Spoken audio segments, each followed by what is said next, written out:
Buenas tardes a todos y todas. Soy Alejandra Ávila, encargada de comunicación y vinculación con el medio de la Escuela de Posgrado y Educación Continua de la Universidad de Chile. Y les saludamos y damos la más cordial bienvenida a los conversatorios en BUTEF 2021, organizados por la Escuela de Posgrado y Educación Continua. Agradecemos el interés y asistencia a nuestros conversatorios, los cuales muestran el quehacer e investigaciones de nuestros académicos y académicas, profesores y profesoras, de nuestros distintos programas de doctorado, magíster, diplomas y cursos que se imparten en la Escuela de Posgrado y Educación Continua de la Facultad de Ciencias Físicas y Matemáticas. La charla de hoy es Datos y conjeturas sobre la docencia en pandemia y el regreso a lo presencial, del académico, el profesor Sergio Celis. En esta oportunidad moderará nuestra vicerrectora de Asuntos Académicos, la profesora Rosa Eves, y a continuación voy a dejar a nuestro decano, el profesor Francisco Martínez, para que dé unas palabras de inicio. Profesor Francisco, adelante. Muy buenas tardes a todos y todas. Bienvenidos a este conversatorio que promete por el tema, promete por los presentadores y la moderadora. Quiero agradecer a Sergio el que pusiera este tema en la palestra, que nos convoque a discutir sobre esto, con un título tan intrigante como qué datos vamos a ver, qué conjeturas se pueden sacar. Y también quiero agradecer a nuestra vicerrectora Rosa por acompañarnos. Ella ha sido permanente, preocupada del tema de la docencia en todas sus formas y complejidades, pero quizás en los últimos 2 años de una manera mucho más compleja de lo que habíamos visto antes, porque hemos vivido una situación extrema, digámoslo así, en que nadie ha seguido ni nada, ninguno de los procesos, ninguna de las formas que teníamos para hacer docencia se sostuvo por sí misma, por la tradición, por la historia. Hemos tenido que revisar hasta lo más profundo cómo poder adaptarnos, qué es lo esencial para poder rescatarlo y mantenerlo, utilizando un arma que es la única que encontramos, yo creo, desde el primer momento, que fue el concepto de flexibilidad.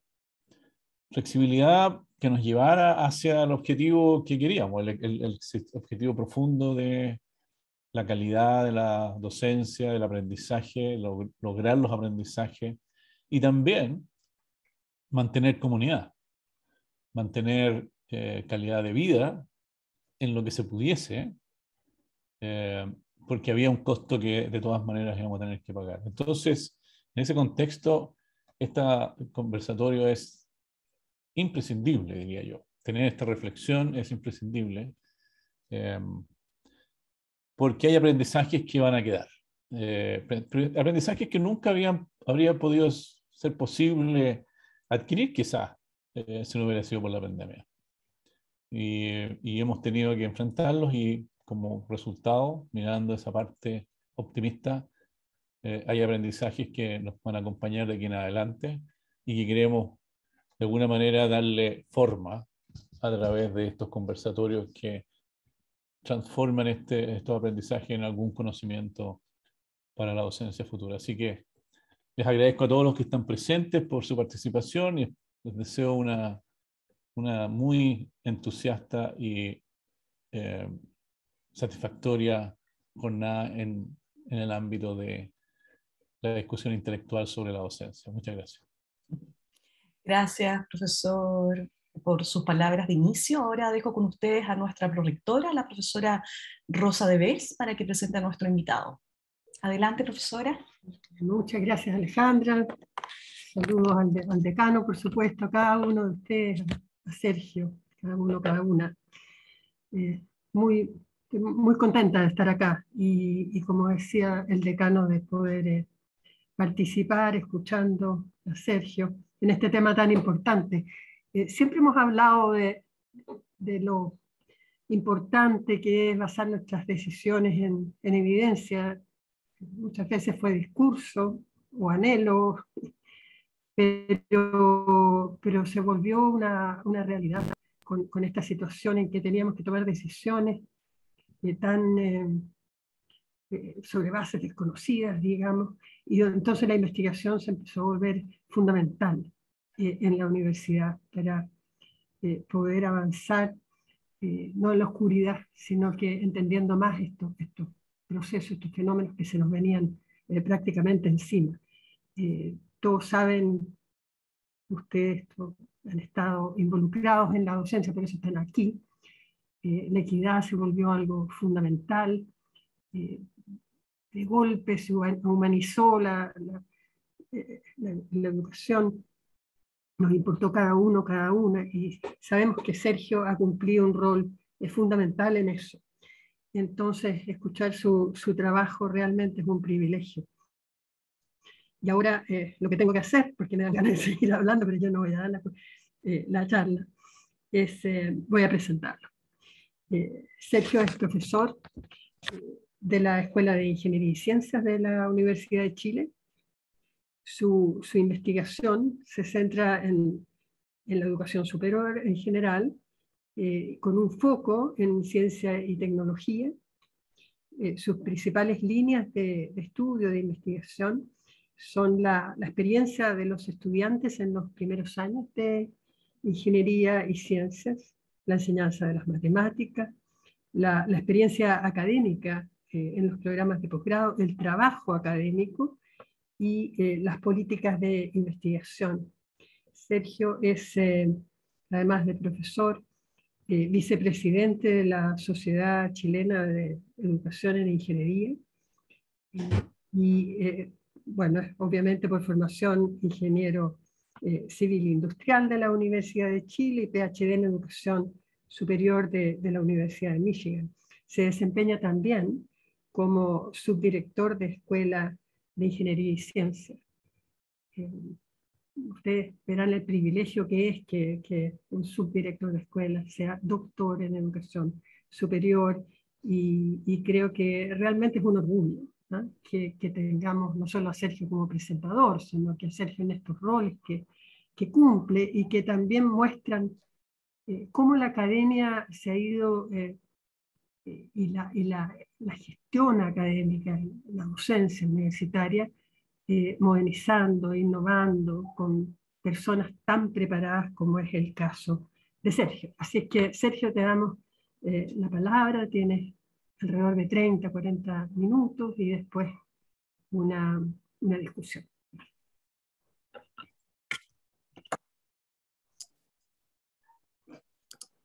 Bien, muchas gracias, profesora Debes, por esas generosas palabras. Muchas gracias, rector, también. Decano, digo. Muchas gracias por sus palabras, y muchas gracias, Alejandra, también por la invitación. A Gabriel también, gracias por la invitación. El tema es bien contingente. De hecho, estuve hasta hace pocos minutos sumando datos a esta presentación. Voy a tomar riesgos de presentar datos que no están todavía muy curados, pero creo que es importante porque, como bien dijo el decano y dijo la profesora Debes, este tema tenemos que reflexionarlo y conversarlo en varias instancias. Así que voy a tomar algunos riesgos, voy a mostrar un buen número de datos y luego vamos a, ojalá, dejar un buen tiempo, unos 20 minutos para conversar. Y sé que la audiencia de muchas personas que muy interesada en la docencia, con mucho que decir, y espero ya ese momento en que podamos dialogar algo más. Me dicen si se ve bien, ¿sí? Bien, el plan para hoy es conversar, mirar algunos datos, muchos datos. Varios de ellos son parte de trabajos que he tenido con colegas de distintas universidades en Chile. También muchos de los datos que les voy a mostrar fueron hechos con alumnos tesistas de la misma facultad, así que van a ver resultados de diferentes trabajos hechos por ellos, y sobre todo el A2IC. Veo que está Julio también acá presente, que es nuestro brazo armado, nuestra área de enseñanza y aprendizaje en la facultad, que también han estado trabajando muy duro en sacar datos, en producir datos para, como bien dijo Rosa, tomar decisiones con algunas pistas, digamos, no tanto en la oscuridad.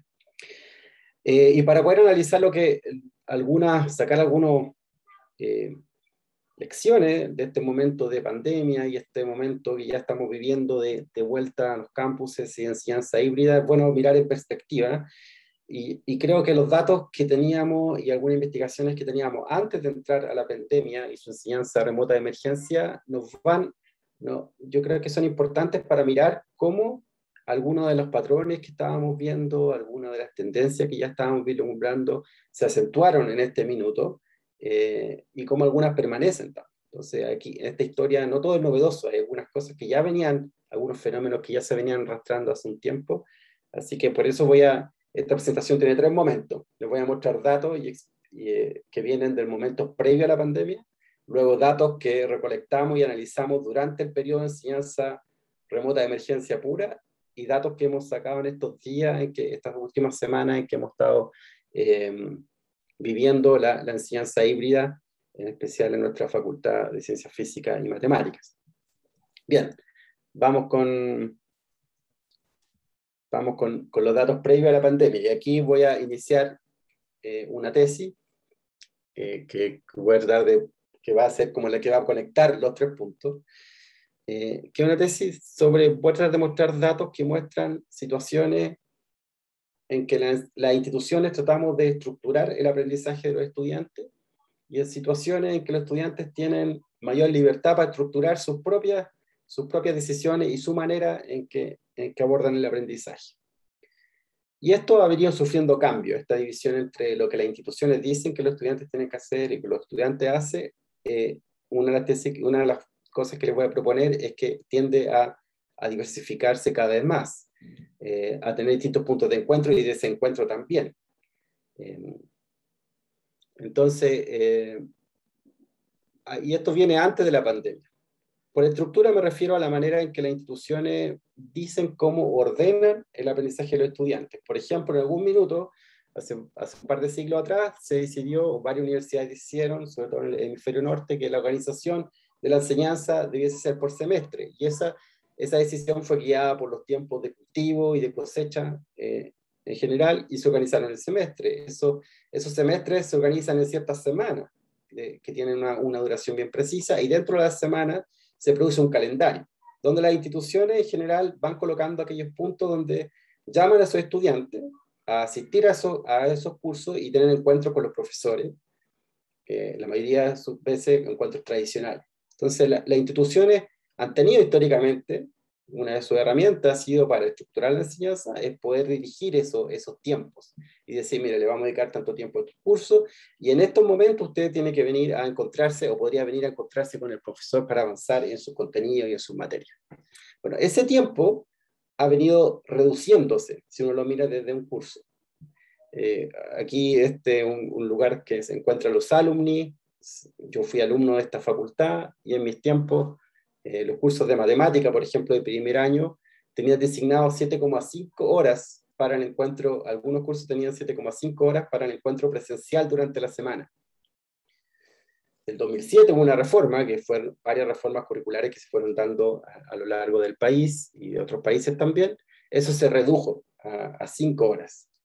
Y parte del discurso que acompañó esta reducción era un discurso que trataba de fomentar la autonomía de los estudiantes. Entonces las instituciones empezaron a mirar con más cuidado el tiempo que le dedicaban a la interacción presencial, a la asistencia a clase, y empezamos a diseñar una enseñanza en que el estudiante iba tomando más responsabilidades bajo la promesa de que esas responsabilidades iban a generar mayor autonomía, y esa autonomía va a ser muy importante para los tiempos que vienen, que van a requerir un aprendizaje más autónomo y para toda la vida. Entonces, eso fue dejando a las instituciones cada vez restringiéndole el momento, digamos, presencial, que se supone era presencial para la enseñanza, y fueron dando más tiempo a los estudiantes para que ellos organizaran su aprendizaje. Y en un principio, las instituciones podían también intervenir en ese aprendizaje. Varios de los que están acá quizás estudiaron en la escuela previa al 2000, en los tiempos 2007 y anterior, recordarán que era muy importante, por ejemplo, la pauta, la guía que producían los cursos, los libros de cabecera, y habían unos ciertos materiales que eran muy importantes para la enseñanza. Entonces, lo más probable es que en los tiempos que no estábamos en clase, los estudiantes estaban ensayando, trabajando en pautas y guías que eran diseñadas por sus propios profesores. Entonces, la institución tenía una capacidad de influir ese otro tiempo también. Yo aquí me estoy anticipando un poco la conversión final, pero yo fui estudiante que vivía en Temuco en los tiempos de enseñanza acá, y una de las cosas más terribles que a uno le podía pasar cuando viajaba o se movilizaba de Santiago a Temuco, Temuco a Santiago a la facultad, era que se me quedaran los apuntes en los cuadernos, porque ahí estaba toda la información. Y yo tengo momentos de alto estrés, fueron cuando se quedaban mis apuntes en algún lugar y donde yo no estaba, digamos, la logística ahí era compleja para poder encontrarlos, porque dependíamos mucho de eso. Bueno, ese espacio también ha sido colonizado por muchas otras herramientas, y aquí sí la tecnología ha tenido una influencia directa, porque hoy en día no solo ya están esas mismas pautas que todavía existen, sino que existe una serie de otros recursos, y varios de ellos no provistos por la institución, que los estudiantes pueden usar para su aprendizaje. Entonces, por un lado, se reducen los tiempos estructurados que tiene la institución, y por otro lado, dependemos más de lo que estudiantes hacen en su cuenta, pero tenemos menos capacidad de influenciar ese tiempo. Entonces, en ese cóctel la tesis que les voy a contar es que los modelos, las maneras que tienen los estudiantes de afrontar su aprendizaje, que siempre ha sido, digamos, hay décadas de estudio de esto, que siempre ha sido diferente para un grupo que incluso puede ver homogéneo por arriba, tiende a diferenciarse aún más. Y aquí tengo algunos datos, por ejemplo, producidos por la facultad. Entonces, algunos de los datos que les voy a mostrar tienen que ver con el uso de los LMS, que ha sido una de las herramientas que ha explotado en las últimas décadas. Los LMS son los sistemas de aprendizaje, que en nuestro caso son el UCampus o el UCurso, depende cómo ustedes lo conozcan. Ahí se gestiona mucho de nuestro aprendizaje, y ahí cada vez hay más herramientas y más recursos que los estudiantes pueden usar. Entonces, hemos visto, y aquí les voy a mostrar algunos datos que muestran cómo se han diferenciado los estudiantes en eso. Incluso uno puede llegar a predecir cierto rendimiento académico según la manera en que los estudiantes usan estos tipos de herramientas. Hemos tenido varios estudios en semanas de paro, por ejemplo.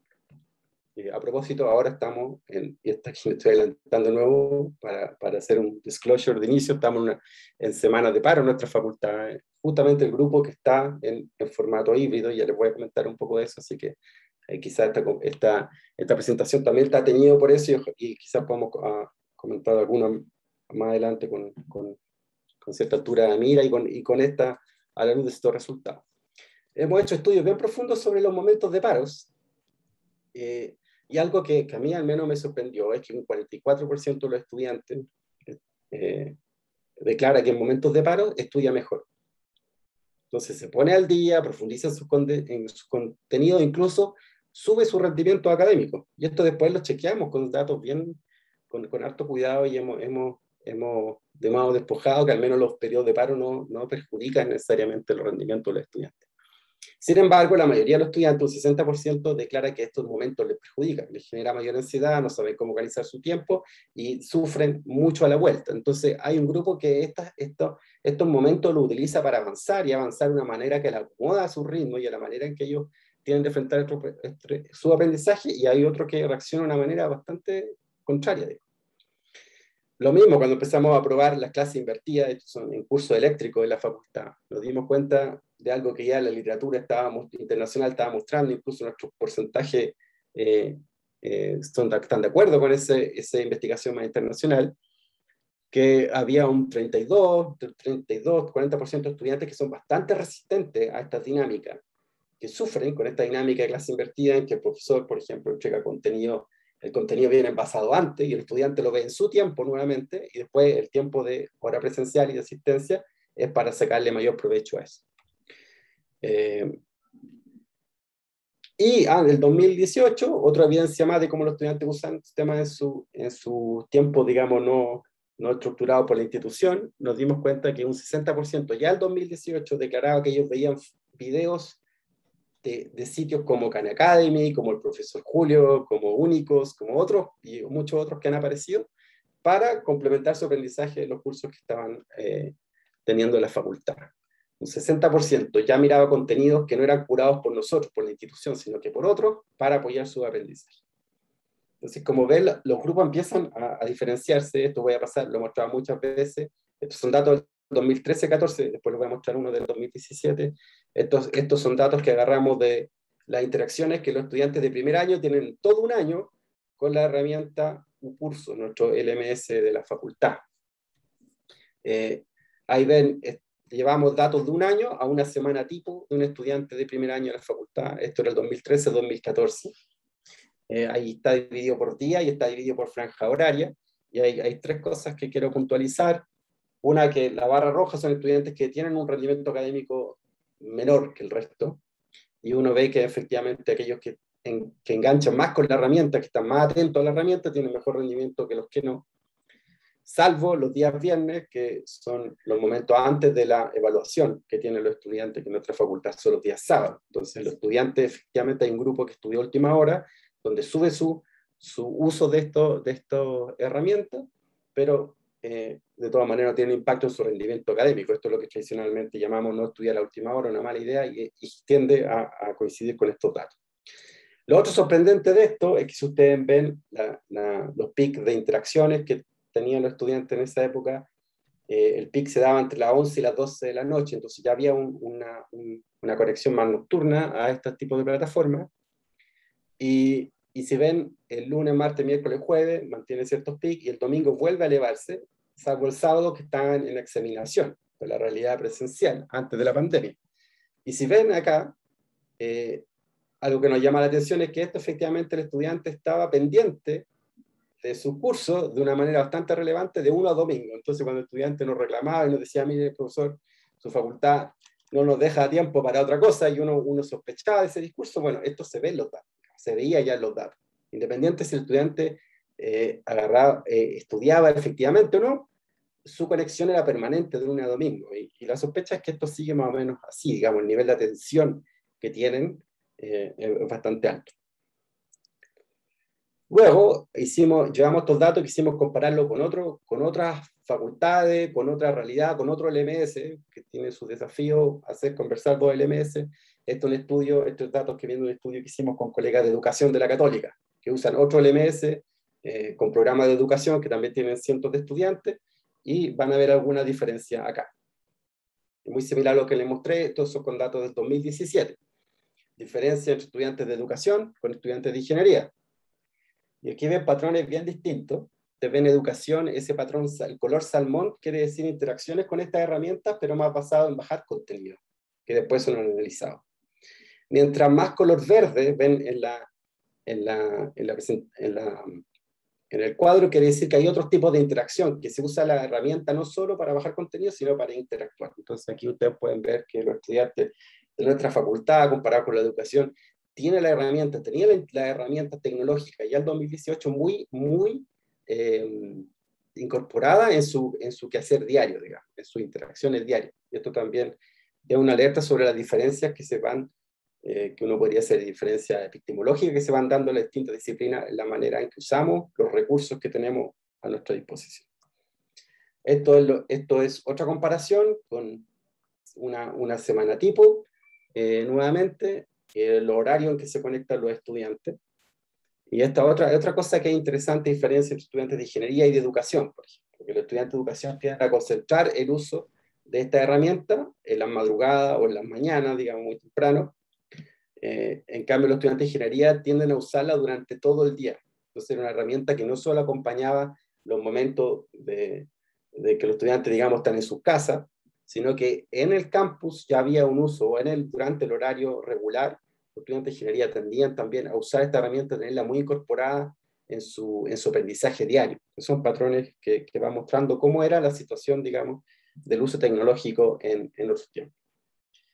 Dejemos la tecnología a un lado y lo que los estudiantes hacen fuera de los tiempos regulares, y vamos al tiempo que uno le estructura para que vayan a clase, y ahí se nos ocurrió en 2018 poder medir de una manera muy concreta cómo estaba la realidad de la asistencia de la facultad. Ya no mirar solo por lo que hacen fuera del horario de clase, sino qué hacen en el horario de clase, cuántos estudiantes van al horario de clase.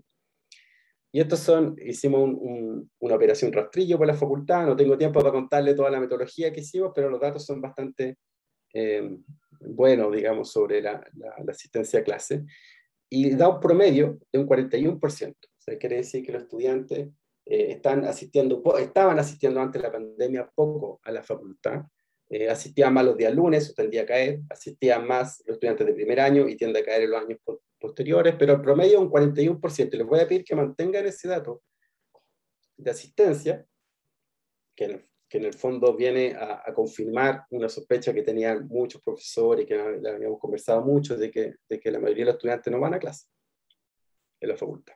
Esto es previo a la pandemia. Ahí hay unos patrones que parecen repetirse, que esto va decayendo incluso en el semestre y va decayendo en el transcurso de los años también.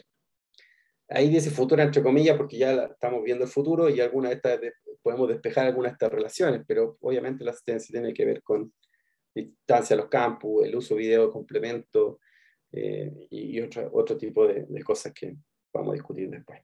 Guarden ese número, el 41% de asistencia promedio en momentos presenciales. Vamos a ver algunos datos de pandemia, que ya empieza a poner más interesante. Para los que son más alejados de la facultad, fue un momento dramático, como bien dijo nuestro decano, estábamos en un momento, fue un momento de mucha urgencia, digamos, tuvimos que movilizar muy rápido, de una manera muy rápida que no estábamos preparados y pocas universidades del mundo están muy bien preparadas para esto, tuvimos que migrar. Pocos profesores tenían experiencia de enseñanza virtual, ahí cerca del 80%, yo he mirado datos de otras instituciones y es más o menos similar.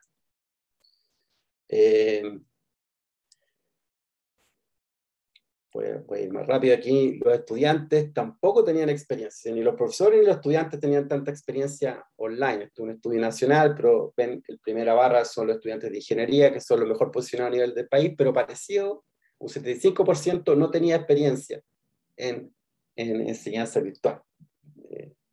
Otra cosa distinta es usar todos estos materiales, ver videos, pero tomar un curso, estructurar un aprendizaje, tener un cierto ritmo. La mayoría de nuestros profesores y la mayoría de nuestros alumnos no tenía experiencia de eso. Así que ese es el escenario en el cual nos encontramos. Y además de toda la crisis y todo el componente social que estaba, era bien fuerte. Y los estudiantes resintieron esto el primer semestre. Estos son datos del primer semestre, también otra encuesta nacional. Y sé que un 80% de los estudiantes declaraba que este momento de pandemia no lo sabía, digamos, les estaba perjudicando en su aprendizaje. Sin embargo, pese a que este momento fue un poco difícil y lúgubre y angustiante en muchos sentidos, yo siempre quiero destacar que la magnitud de la movilización fue tremenda. Aquí Rosa, nuestra vicerectora, conoce muy bien, digamos, esta realidad. Los datos de magnitud son impresionantes, por eso me gusta recalcarlo siempre. Solo en nuestra facultad, solo en un semestre, tuvimos 1.273 secciones que fueron virtuales, 5.500 y tantos estudiantes que completaron un semestre de esta manera, y esos son datos que tuvimos que hacerlo literalmente de la noche a la mañana y fuimos capaces, digamos. Ahora estaban, como yo les mostraba los datos, estaba mucho de eso ya en la musculatura de nuestras estructuras digitales, y eso yo creo que nos ayudó mucho.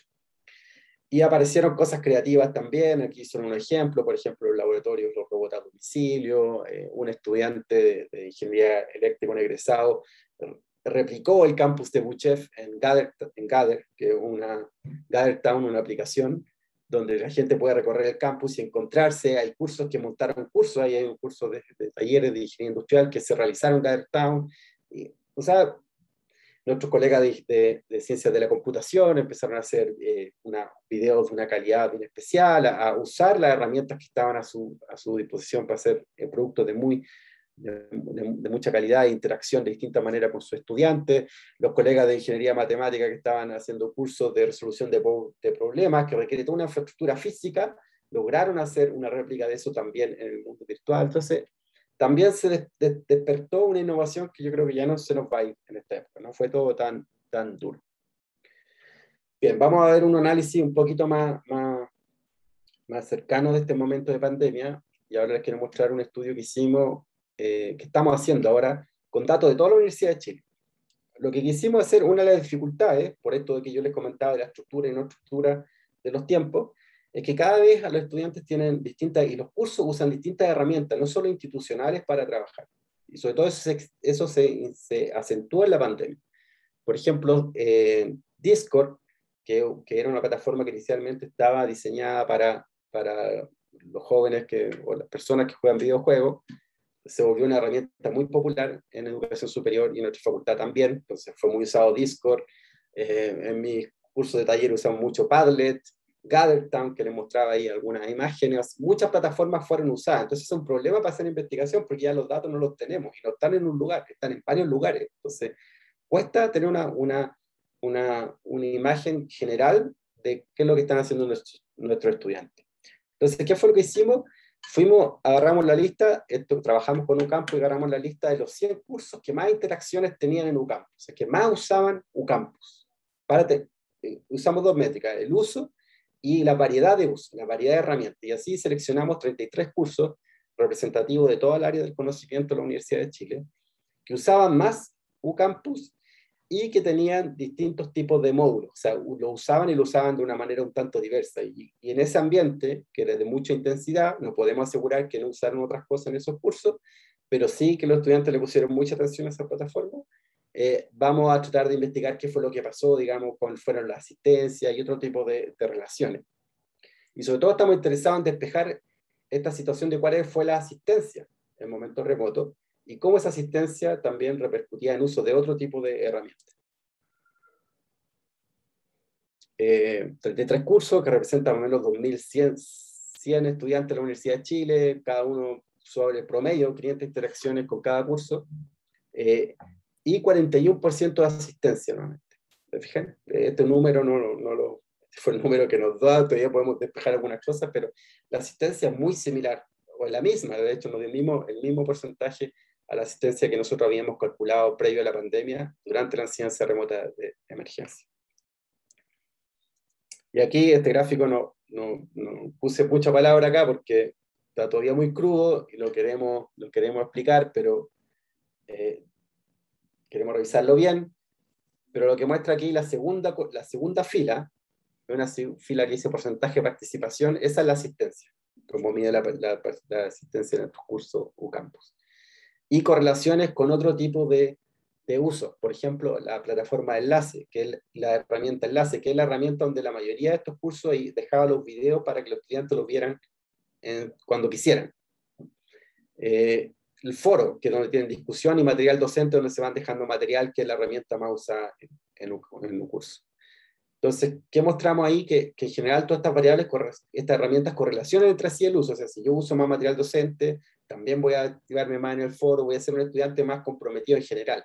Sin embargo, las correlaciones con la participación, con la asistencia sincrónica a clase, no es muy alta, que es la segunda fila que veis. Entonces, lo que estamos viendo en este cuadro es que los estudiantes no necesariamente que no están yendo sincrónicamente no significa que están desconectados del curso, sino que están usando también un porcentaje de ellos herramientas que les sirven para su aprendizaje y para poder avanzar. Entonces, aquí se replica un poco el patrón físico, de que los estudiantes no vienen a clase, pero usan otra herramienta y otra estrategia para pasar sus cursos.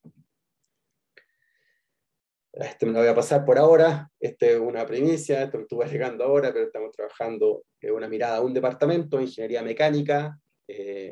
Mientras más ese amarillo y celeste que ustedes ven a su izquierda, quiere decir más favorable. Este es un estudio que hicimos con 100 estudiantes de ingeniería mecánica, que son estudiantes de tercero, cuarto, quinto año, bueno, de la facultad. Entonces preguntamos, hay varios ítems que miren, cada fila de un ítem distinto que les pregunta sobre si prefieren esto virtual o presencial, y ustedes ven que la mayoría, lo plomo del medio es indiferencia.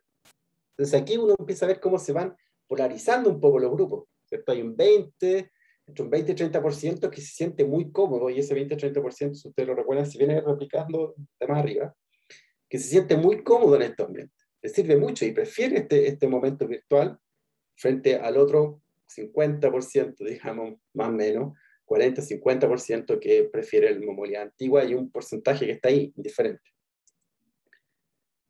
Cuando le preguntamos sobre las dificultades que tiene organizarse personalmente, se tiende a replicar estos mismos porcentajes. O sea, hay un grupo que por ahí va entre el 20 y 30% que se siente muy cómodo en estos ambientes, y otro que todavía no. Algo que hemos sufrido todos los profesores de todo Chile, del mundo, digamos, el tema de las cámaras apagadas, que no permite este flujo de energía y reactivarnos, y vemos, es muy difícil hacer clase con los estudiantes viéndole la cara, y los estudiantes replican esto, cuando ven esa barra amarilla y la celeste, ¿qué quiere decir? Los estudiantes que se activan con sus cámaras, ven que hay un porcentaje muy bajo, digamos. O sea, los estudiantes que incluso se sienten cómodos en este ambiente, no necesariamente significa que esos van a activarse la cámara y van a tratar de buscar una interacción un poco más cercana con sus profesores. Bien, les mostré ya demasiados datos en pandemia. Estos fueron datos que fueron capturados durante 100% de educación remota de emergencia. Ahora veamos qué pasa cuando llevamos algunos de nuestros cursos al formato híbrido. Y en nuestra facultad, eso comenzó este semestre, el que estamos viviendo, comenzaron en 80 cursos, focalizados en el Plan Común de Ingeniería de Ciencia, en los 2 primeros años, que era una política, una orientación que se nos envió de la Universidad de Chile, bastante sensata, ¿cierto?, de priorizar a aquellos alumnos que no habían tenido experiencia del campus, partir con ellos, digamos. 20 salas que se acondicionaron para poder hacer esta enseñanza en formato híbrido. Híbrido quiere decir, para los que no sepan, es que el profesor está en la sala con un grupo de estudiantes y hay otro grupo de estudiantes que está en el espacio virtual mirando la misma clase, mirando al profesor y a sus compañeros desde la distancia. Ese es el formato híbrido. Esto lo iniciamos la 3ª semana de clase. Y nuevamente, la asistencia al formato híbrido, esta es la asistencia de aquellos estudiantes que tienen la oportunidad de ir, digamos, y de participar, de ir al campus entre un 40 y 50%. O sea, muy similar a todo lo que hemos visto durante la pandemia y ahora, con un patrón que está ahí, que se mantiene fuerte.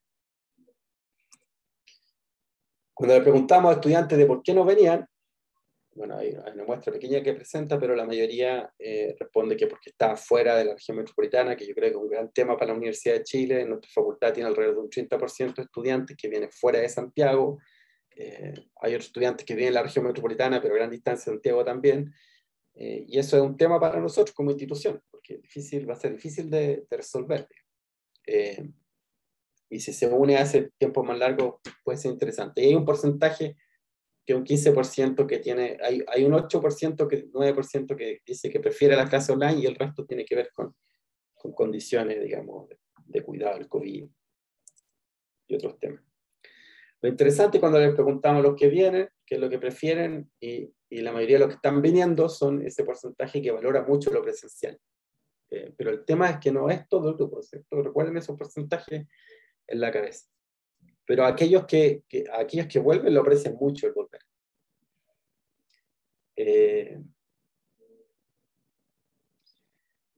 Y también valoran,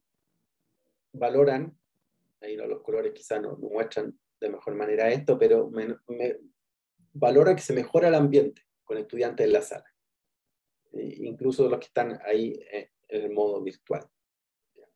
Esos son datos de enseñanza híbrida. Ya me he tomado harto tiempo, así que quiero ir como, ¿qué podemos rescatar de todo esto? Disculpen el bombardeo de datos. ¿Qué podemos rescatar de estas imágenes y de esta historia que les estoy contando? Una es que es muy importante que los profesores tenemos que tener conciencia de que la manera en que nuestros estudiantes enfocan el aprendizaje es muy diversa. Siempre ha sido diversa y ahora ha divergido dramáticamente quizás, porque los recursos que tienen a su disposición son más variados. Y esos recursos exigen a lo que se llama autorregulación, o tiene otra manera, puede tener otras nociones también, exige unas ciertas competencias y habilidades que también hace que se diferencien muy fuerte los grupos de estudiantes. Hay algunos que les gusta esta sincronía, pero no son la mayoría. Bien, ya les he mostrado qué manera se divergen. Y eso es importante, los estudiantes nuestros son diversos en la manera que están asumiendo el aprendizaje. Que una palabra clave acá comienza a ser la autorregulación, que es esta capacidad de manejar la gran cantidad de recursos que están disponibles. Imagínense, yo tengo la posibilidad de ir a clase, si no voy, veo el video todas las veces que quiera, lo adelanto, puedo ver videos de otras clases, de otros profesores, de otras secciones, de otras universidades, y la cantidad de recursos que tengo materiales son altos. Que la presencialidad y la sincronía no tienen un valor relevante para todos los estudiantes. Es un dato que yo creo que tenemos, que se muestra muy constante. Y que tenemos que decidir si vamos a vivir con ese dato o vamos a hacer algo al respecto, pero nos dice fuertemente de que no es un valor para la mayoría de nuestros estudiantes. esto de tener estos espacios presenciales o sincrónicos para encontrarse con los profesores de la manera en que tradicionalmente lo concebimos. Y esto a uno lo lleva, si se lo toman en serio estos datos, a repensar nuestra infraestructura de sala, la infraestructura de horario, la manera en que tenemos de estructurar nuestra docencia, que yo creo hay que replanteársela a la luz de todos estos datos y cosas que están ocurriendo. Y el último punto es que ahora, luego de esta experiencia, en que los estudiantes han probado, que todos hemos probado este modelo, y que hay un grupo que este modelo les facilita muchas cosas, digamos, y esto no hay datos todavía de profesores, pero hay un grupo de profesores que sí nos viene muy bien también esta modalidad. La apuesta por lo presencial va a tener que ser una apuesta más decidida por la institución.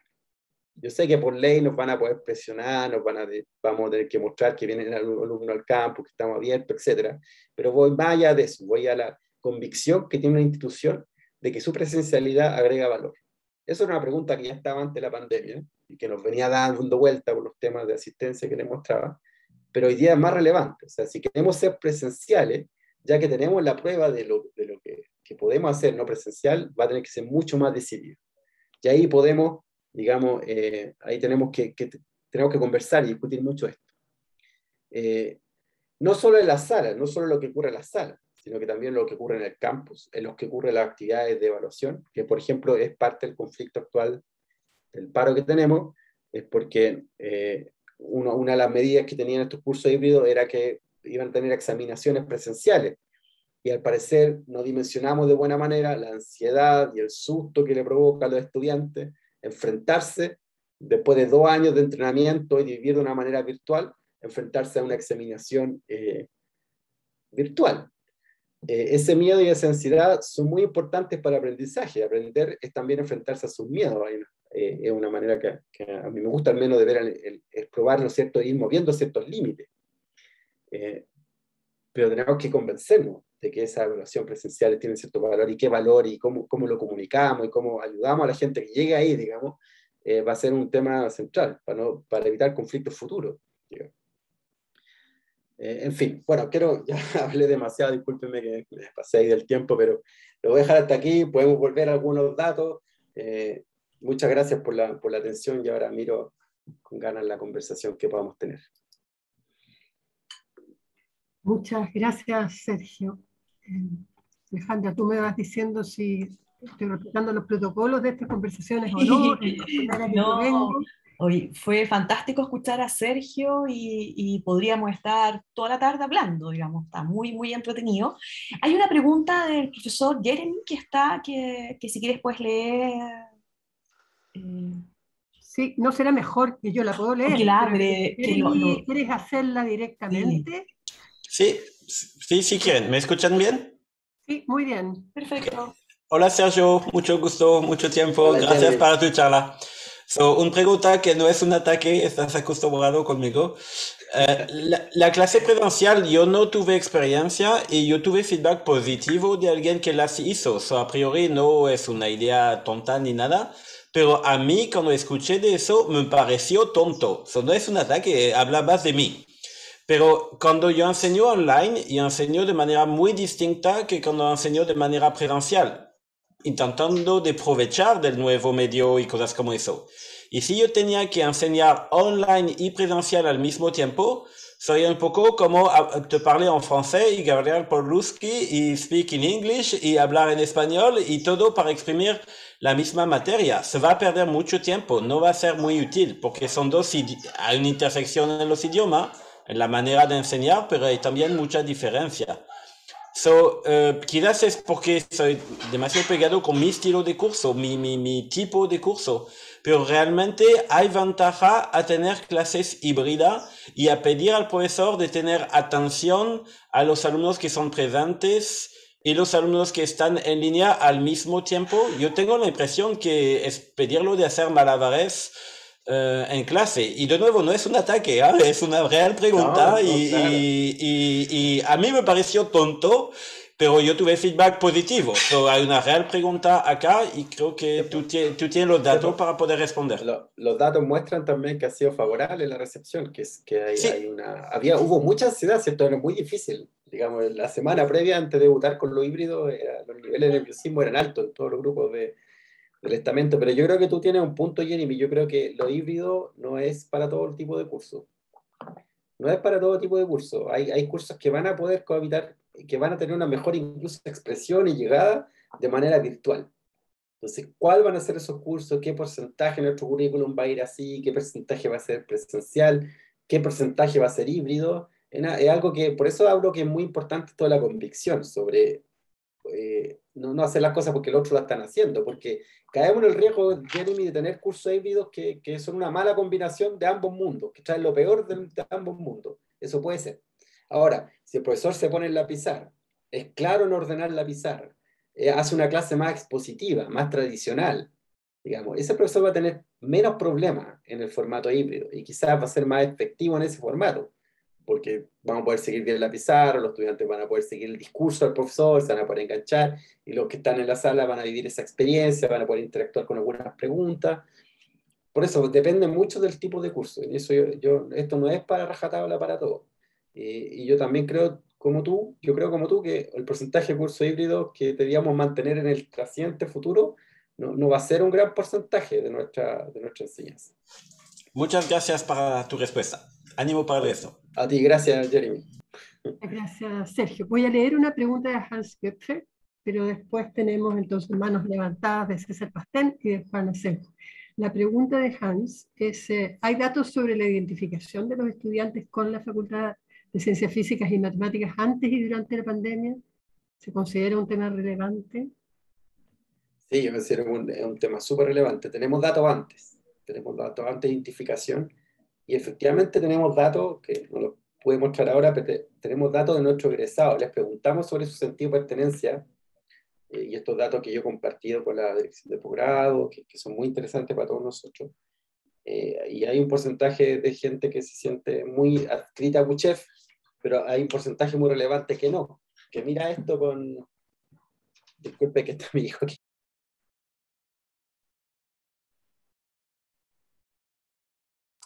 Ya, vuelvo. Estoy solo con mi hijo aquí, me necesita con urgencia.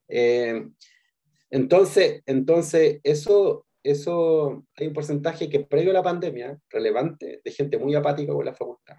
No era una facultad que hacíamos bien, generamos ese tipo de pertenencia para todos, digamos. ¿Cómo será ahora? Eso no tenemos datos de eso, pero es muy importante porque el riesgo que estamos corriendo con los datos que les mostré es que hay personas que pueden seguir su aprendizaje con poco vínculo, digamos. Y la pregunta que tiene que ver para nosotros, bueno, ¿queremos eso o no? Queremos que el estudiante sea muy bueno, que pueda pasar todos los cursos y no se vincule más allá con la facultad, con sus profesores, con la atmósfera, con el sello que le queramos dar. Eso yo creo que el sentido de pertenencia está ahí, digamos. Yo me inclino porque no nos dé lo mismo. Y para eso, para que podamos enganchar a la gente, el sentido de pertenencia es súper importante. Y lo voy a anotar ahí para que podamos hacer alguna medición o buscar datos que nos reflejen eso. Muchas gracias. César, te damos la palabra. Muchas gracias. Primero que todo, felicitarte, Sergio, por la presentación. Muy interesante los datos que mostraste.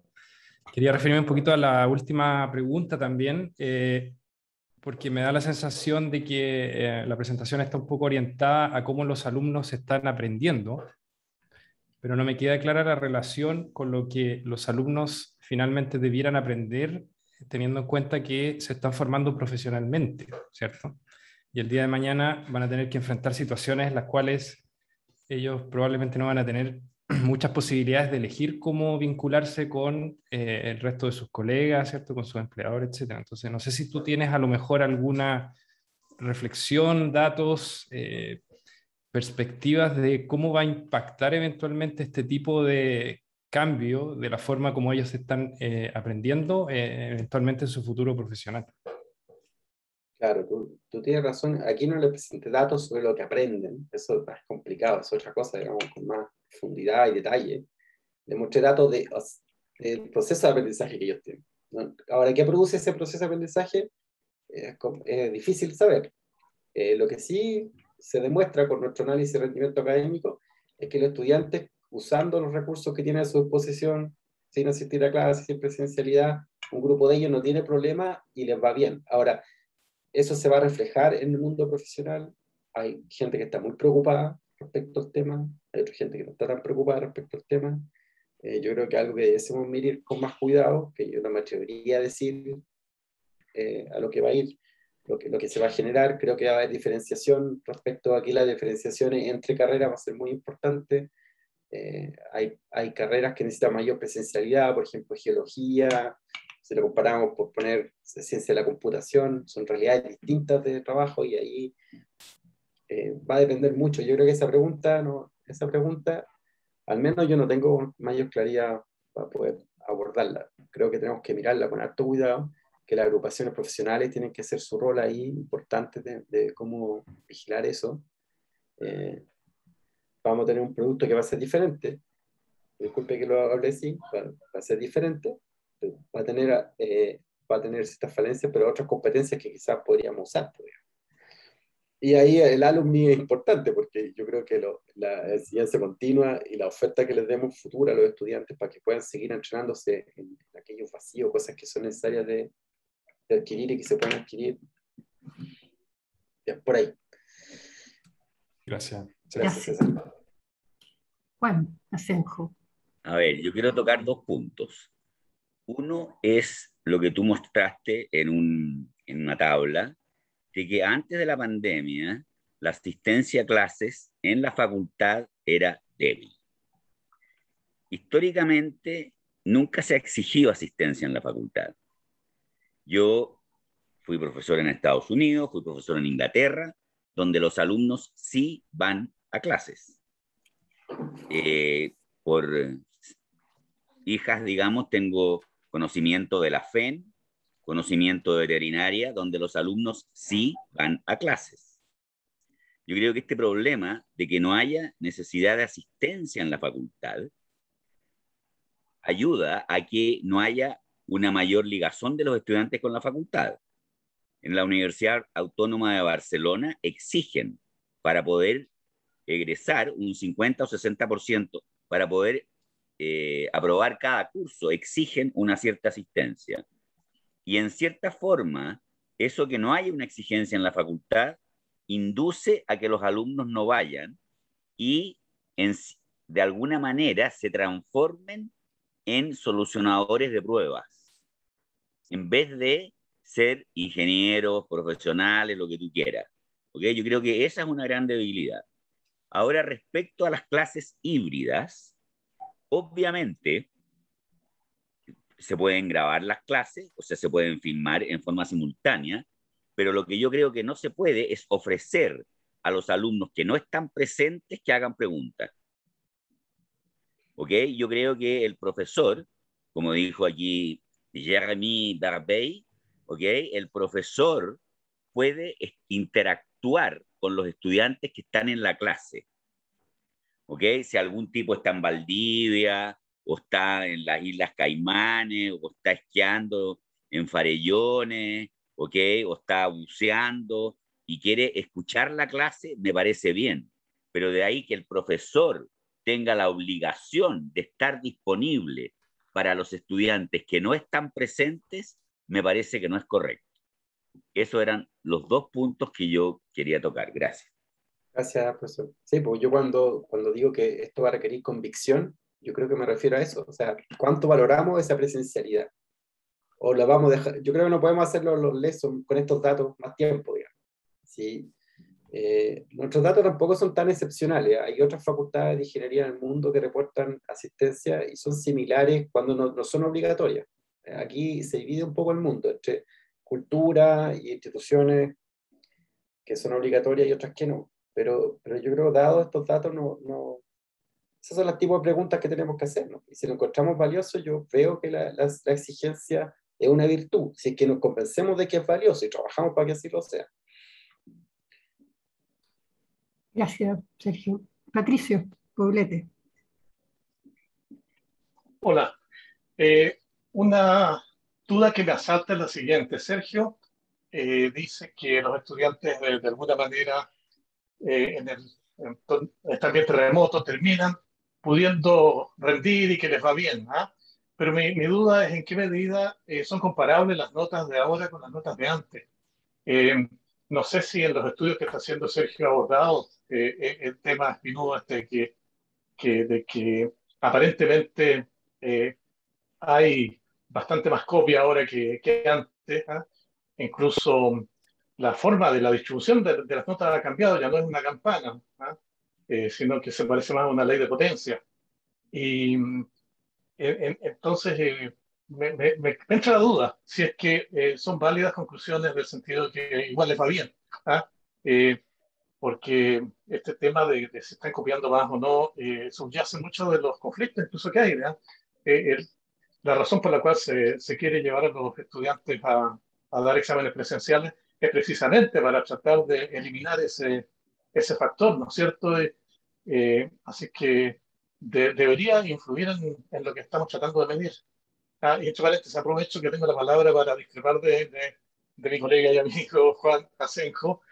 Sí, cuando hay clases híbridas, entiendo yo, es porque no podemos tener a todos los estudiantes juntos. Los que están fuera de la sala no es que estén esquiando o buceando en alguna parte. Por ejemplo, en estos momentos es porque no le toca a su grupo ir a clase. ¿Ah? Y en ese sentido, si yo estuviera haciendo clases híbridas, mi compromiso como profesor sería darle a esos estudiantes el mismo derecho, la misma oportunidad que si estuvieran en la sala. Yo, de hecho, a mis estudiantes remotos les digo, cada uno de ustedes tiene derecho a sentirse que está sentado en la primera fila de la sala, así que no se inhiban, no tengan problemas en interrumpirme, en pedir la palabra, en aprovechar esa oportunidad que en una sala física es tan difícil de tener. Eso. Gracias, Patricio. Estamos haciendo un análisis ahora más fino. De hecho, creamos una nueva unidad de análisis en la Escuela de Ingeniería y Ciencia. Juan Pedro Rosso, un ingeniero matemático ahí que trabajaba en algunos de los datos que les mostré hoy, y él está precisamente haciendo eso ahora.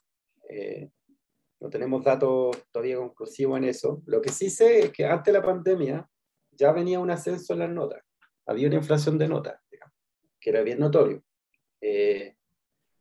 Venía eso antes de la pandemia. Y tenemos evidencia de que esa tendencia sigue durante la pandemia y en algunos cursos eso lo que tú dices es muy cierto. O sea, hay una evidencia de que se cambió el patrón, digamos, de distribución de notas regular y hay otra distribución que sí refleja temas como copia o evaluaciones que no tuvieron afinada, digamos, a la complejidad necesaria, qué sé yo.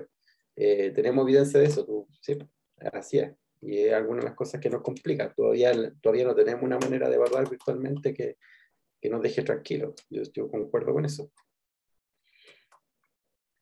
En la próxima presentación vamos a tener vamos a poder despejar esa pregunta.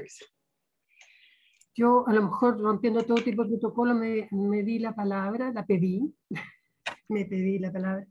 Quiero hacerte una pregunta. Nosotros hemos estado tratando de promover el regreso, el retorno a la presencialidad, porque pensamos, y de alguna manera tus datos lo muestran, que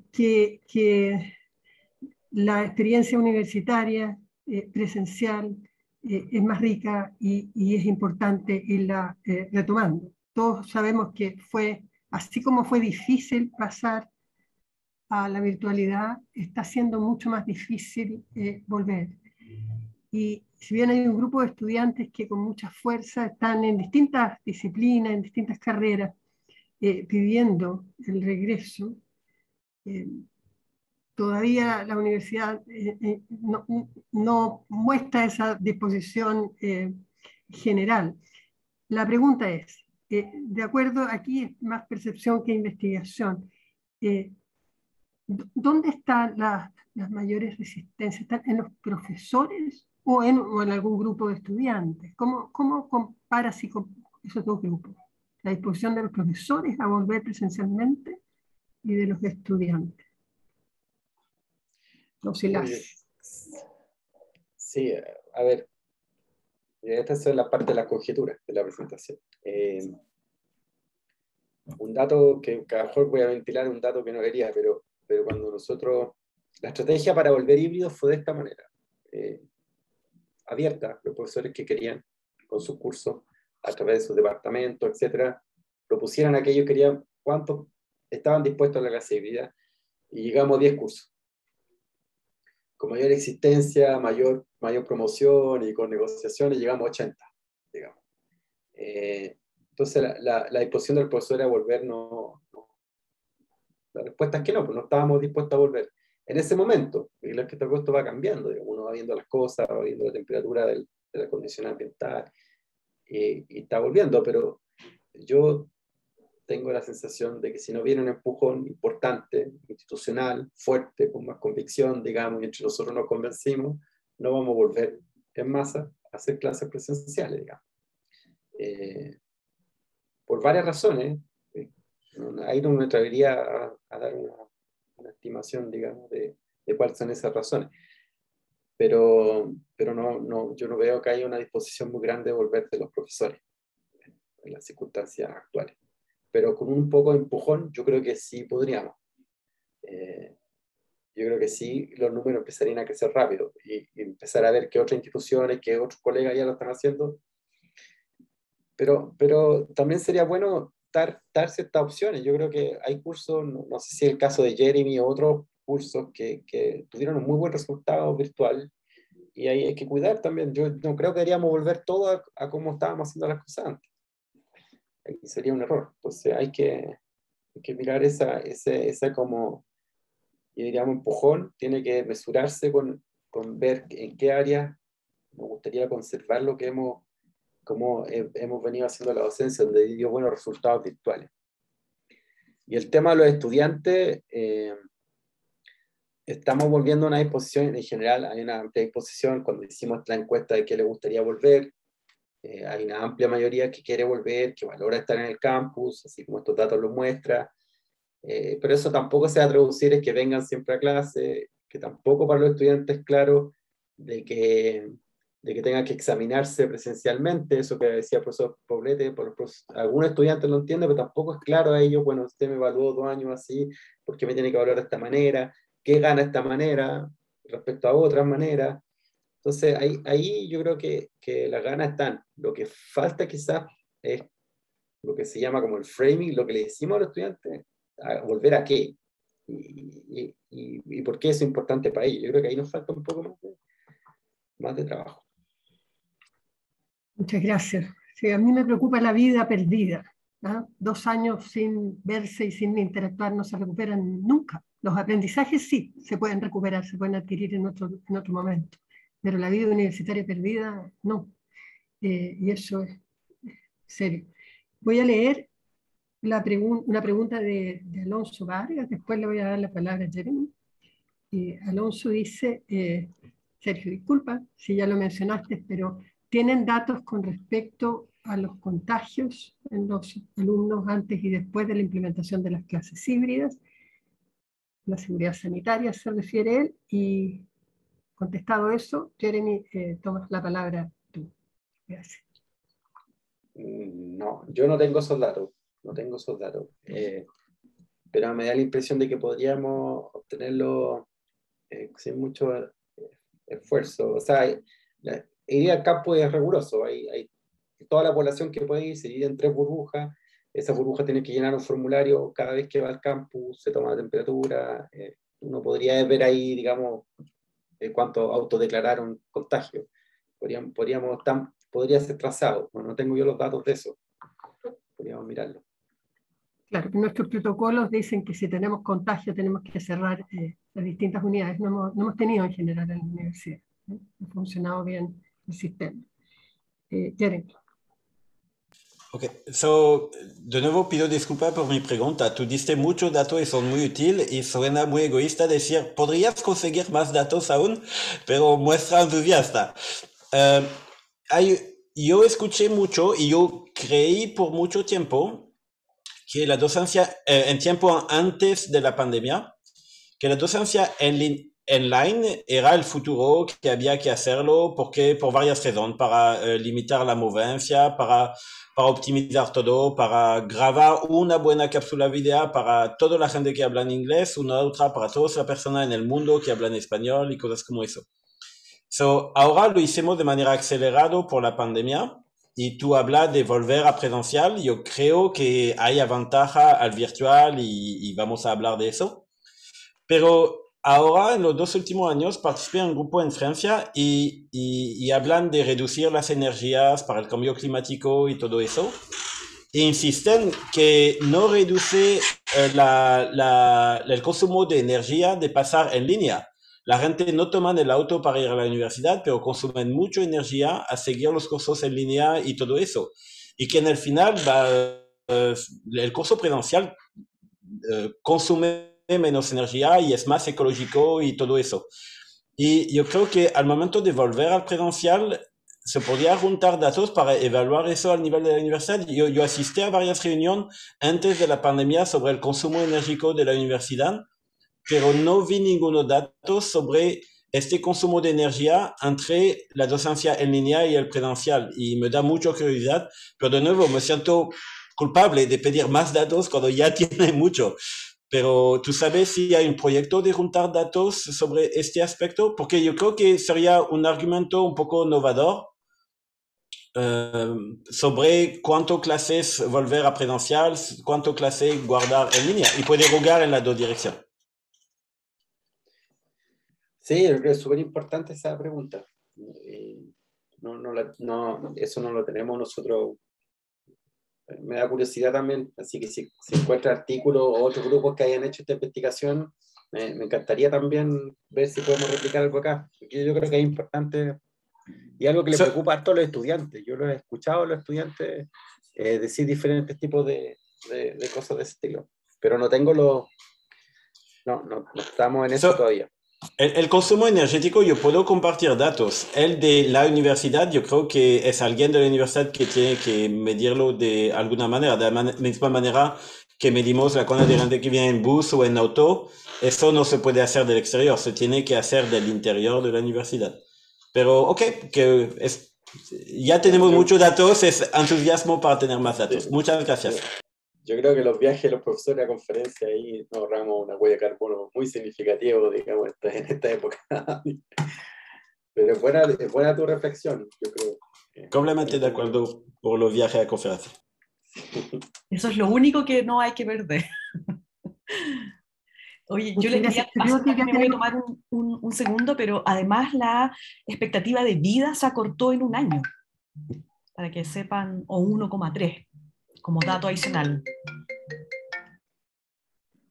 Ya tenemos que ir cerrando, ¿verdad, Alejandra? Hay un comentario de Claudio Gutiérrez que voy a, porque no sé si Sergio está mirando el chat, y que es una sugerencia pregunta. En el fondo dice que sería muy interesante estudiar los patrones de los profesores durante la pandemia, a manera de ejemplo, dice la interacción con los estudiantes antes y después de clases, la interacción en el chat, el correo, sobre el material que se sube, en fin, así como los estudiantes estamos analizando qué ocurre con ellos, qué pasa con los profesores. De alguna manera tenía que ver con el comentario que yo hacía también.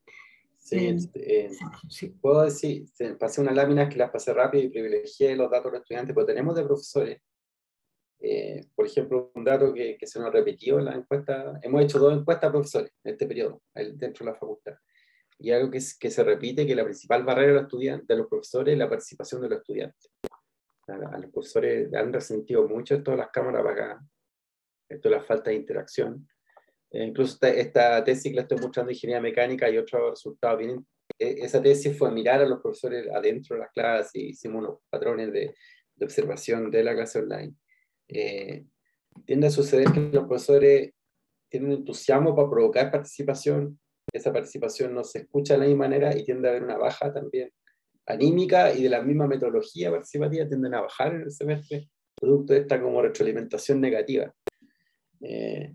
Eso me ha sorprendido los datos de los profesores, que es un buen porcentaje de ellos que le afecta bastante eso.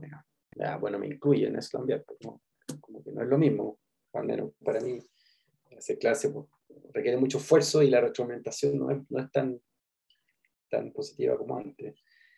Eso yo creo que es un dato que nos da fuerte. Y hay un grupo de profesores que se sienten muy cómodos, sí, también, así como estudiantes que se sienten muy cómodos en esta modalidad, profesores que sienten que su que su enseñanza mejoró, que están mejor ellos haciendo de esta manera, enseñando de esta manera. Ese grupo también es interesante como para explorar. Muchas gracias.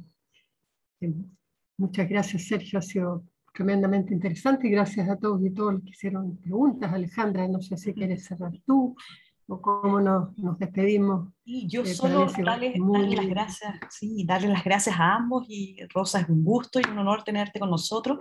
Gracias por haber querido estar con nosotros, y por supuesto Sergio es el top de los top. Yo creo que quizás el profesor Gabriel Linston, nuestro director, a lo mejor quiere dar unas palabras también de cierre.